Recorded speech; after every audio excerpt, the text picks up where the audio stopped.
I'm not the best at anything. I'm not gifted. I'm just driven. I'm a guy that came from nothing. Anybody's capable of doing shit like this. Anybody. And I sat in that tub. She put the water on me. She called my mom up. And my mom was dating a doctor at the time. The doctor said, you need to get him to a hospital now. She came back in. All I wanted to do was call Chris Costner on the phone, the race director of Badwater, and say I can did it. So she said, I'm taking you to the doctor. I said, no, let me sit here and enjoy this pain. She said, what are you talking about? I said, you know, I need to go to the doctor. I realized that. But I never thought it was humanly possible to do what I did. I went 70 miles. And at 70 miles, I was dead. I was at 100%. What I thought was 100%. I went 31 more miles after being in the worst physical shape I've ever been in my life. As I sat in that tub and the waters hit me, it was the most amazing feeling of accomplishment.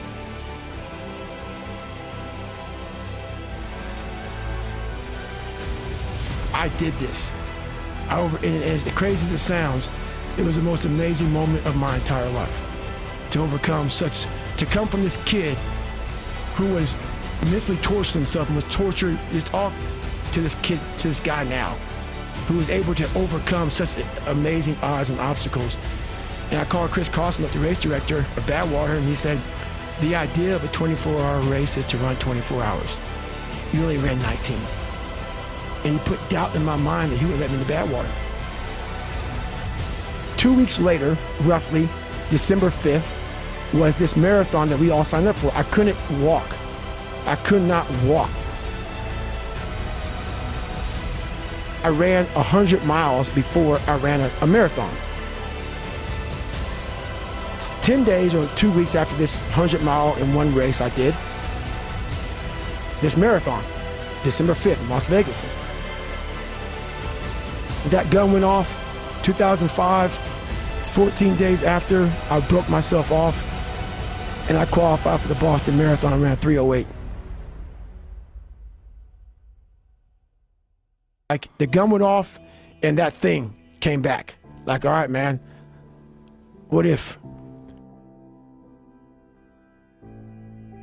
And then I went to the Hurt 100, race in Hawaii, 26,000 feet of climbing over 100 miles. Probably one of the top 5 hardest 100-mile races in the world.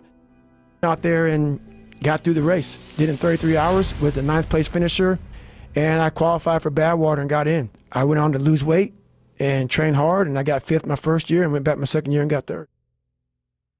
I'm not the best at anything. I'm not gifted. I'm just driven. Out of the 100 men that go into war, 10 shouldn't be there.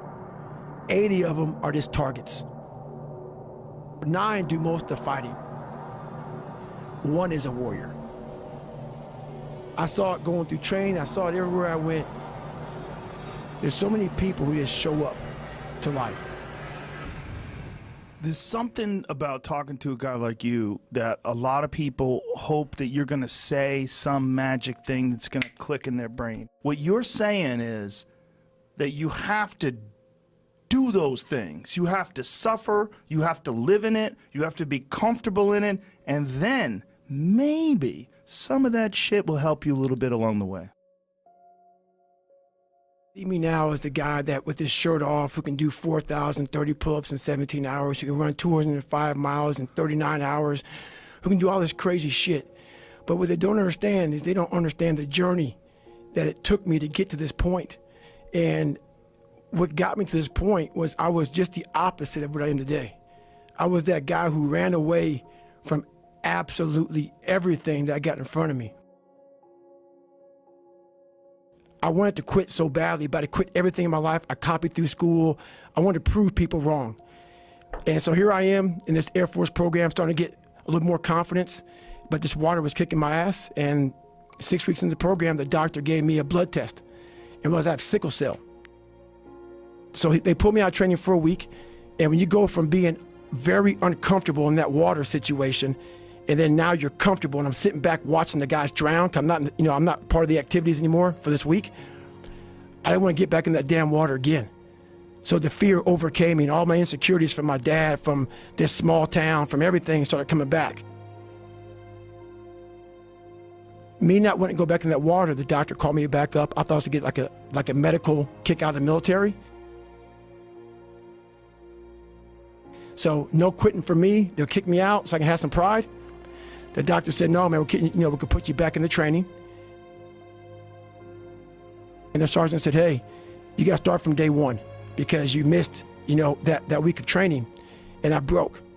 I couldn't imagine going back through that again. And I pretty much quit. Even though they gave me a medical, I quit. So from the age of 19 to the age of 22, I went and did a job called TAC-P, where you control fast movers behind enemy lines. Cool job, but there's no water. I was afraid of the water, so I avoided it. And I gained 125 pounds in that time frame. I went from 175 to almost 300, to 297 was my heaviest. And I started finding things that was comfortable. And the more things I found comfortable, the more uncomfortable my mind was. Because that voice I was telling you about, it always was there. I was just trying to avoid that conscience.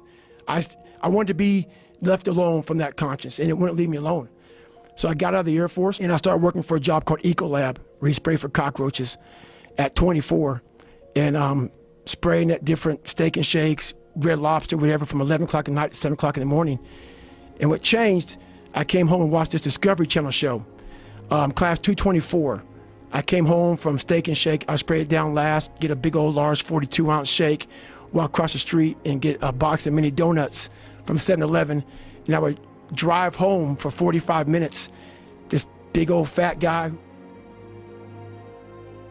I was watching these guys going through Hell Week, Class 224, and these guys ringing the bell, quitting, dropping their helmet down, rolling out. A lot of guys just leaving. And it made me reflect on my fears, my insecurities. And I saw real men, what I thought were real men who were staying, who were overcoming adversity, who were overcoming all these different things that I had blamed so many fucking people in my life, my dad, my mom for not being there. Everybody was to blame. My learning disability, my skin color, me being everything. And so I sat there for a while and I was like, I've got it. No one's gonna fucking come to help me. No one's gonna fucking come to help me. It's fucking me against me, period. And so I had to man up.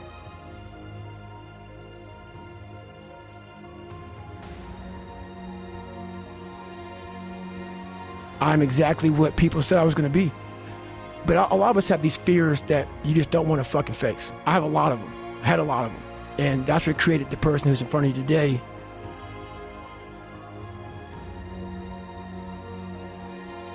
I had two options.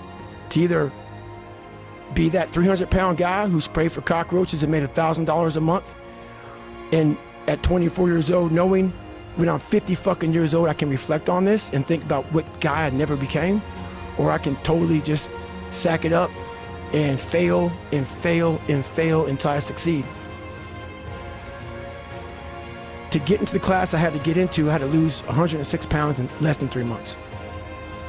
I can't do that. I grabbed my chocolate milkshake and went back to Ecolab. I'm going back to work, man. This is my life. Next morning, or this next night, I went to work and I don't like cockroaches too much. I hit the mother load of cockroaches. And this restaurant got full of cockroaches and rodents and everything else. And I sat there and said, this is my life. This is it. I quit my job, left my canister in that restaurant, my spray canister, got back in my Ecolab truck, and I went home. And I started working out like somebody, I became the most obsessed person on the planet Earth. And I said, this ain't gonna be it for me. We all want to read about how we can quickly get somewhere. That's why the 6-minute ab is so powerful. You may get some results from it, but they're not permanent. The permanent result comes from you. I say it all the time. You have to suffer. You have to make that a tattoo on your brain so when that hard time comes again, you don't forget it. I'm trying to find more of myself. And the only way I can find more is to silence the world out as much as I can, because it's getting busier every day. It's getting faster. I put my phone away and I go dark. I go dark a lot, and it's because I have to find out. I'm on a journey of life, and we all have a different journey. I like to take this 4-lane highway, the easy highway. We all love that 4-lane highway. We always step over the shovel. That shovel, I made my own path. But going through this path of life, this journey over here that you make yourself, that's incredibly difficult, and we're afraid. It's easier to accept the fact that I'm just not good enough. You have to go into those dark chambers that we often shut off, and you got to open them up. There's not some easy, lit up, street-like path with nice, smooth roads. That's right. Fail, and you're gonna be in your head, you're gonna be saying, I'm not good enough. And it's how you get through that. It's how you get through that on a daily basis, when that thing is saying, man, I'm 43, I've done so much. You start to become civilized. The refrigerator gets full. You start making money, and you start, I'm not getting cold anymore, I'm retired. At 40, people shouldn't be playing basketball or football. Or at 43, I'm still putting 100-mile weeks, still doing thousands of pull-ups, thousands of push-ups, because I'm not allowing myself to become civilized. The worst thing that can happen to a man is become civilized. You want to be uncommon amongst uncommon people, period. You start putting yourself in situations that suck, you'll find yourself. I'm big on being with yourself. I want to be forever proud of who I was as a man and change who I used to be. The liar, the insecure guy, the guy who can, whatever. I want to be proud. If I die now, if I die at 8, if I die at 90, 100, I want to look at myself and say, I'm proud of myself. I believe in patience. I'm a patient dude. I can watch a piece of grass grow for 20 years because I know that it's just how you get somewhere in life. By being that monk-like mentality, being able to watch something grow very calmly, patiently. I can't go any faster. We do that to our brain. We put a governor on our brain. It's like we feel pain, discomfort, suffering, all those words that we hate to say because we're in this happy, peaceful world we live in now. We stop. We slow down. And if you can get through these different barriers and gain 5%, 2%, 3%, that 40% becomes 60. That 60% becomes 70, 80, and 90. And then you'll hopefully one day near 100. That dreamer mentality just would always fuel me. It would just fuel me, man, what if I can be a SEAL, man? Now I run 205 miles. What if I can go? What if I can go? And what if, how would that feel? You have to go into those dark chambers that we often shut off, and you gotta open them up. I was, like I said, 297. I was about 32% body fat. And my idea was to run 4 miles for my first run. I ran a quarter mile and walked home. I walked home and sat on my couch and cried. I sat down and I gave up. You start out on the first day, and then do you start running again the second day? Yeah, the second day I went right back after it again. But I started realizing I can't run that far. Right. So what I did was I became damn near a professional cyclist with the miles I put on the bike.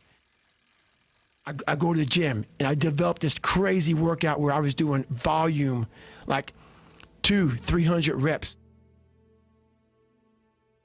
And I spent hours in the pool, hours in the pool. I had to live in the water. The bike got easier. I was able to run more. I went from like 1 mile. 1 mile was a great accomplishment. 2 miles, and then from 2 to 3 was a big one. Then I went from 3 to 6. I failed. I'll go back to scratch. But I started realizing this is part of the process. This is part of the journey. I'm just not good enough. I'm gonna make myself good enough. When we have bad times in life, even the hardest person in the world, we forget how badass we are during that hard time.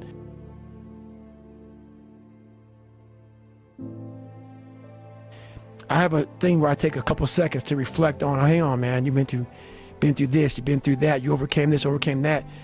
I don't ever close my mind to the fact that this can be done.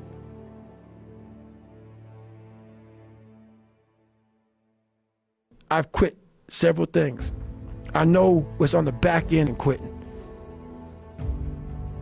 I wanted to be a man that detests mediocrity. I started callousing my mind at this point in my life. I lost the weight and I went back to recruiter. I got into that class. I went through 3 Navy SEAL Hell Weeks in 1 year. Only guy to ever be in 3 Hell Weeks in 1 year, to my knowledge. The first one I didn't make it through, the next 2 I did.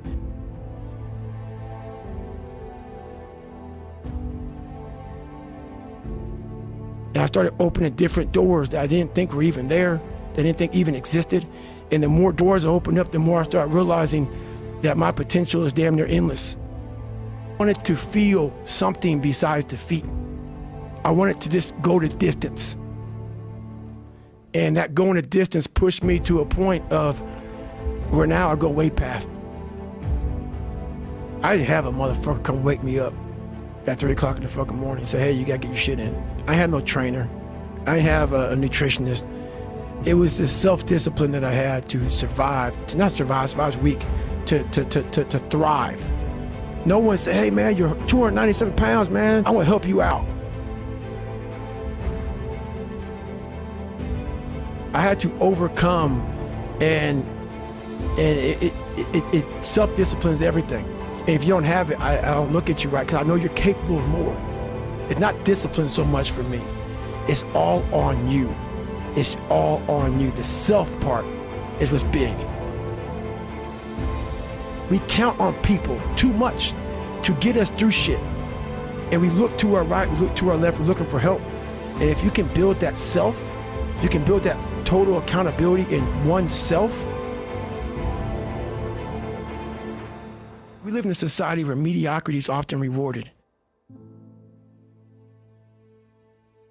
We often forget how hard we are, but you gotta reflect back. Take a couple seconds to reflect. I've been through this, I've been through that. If you don't believe it, you haven't endured shit, you're just blowing smoke, man. I'm not the best at anything. I'm not gifted. I'm just driven. It's all about trying to share that message with people.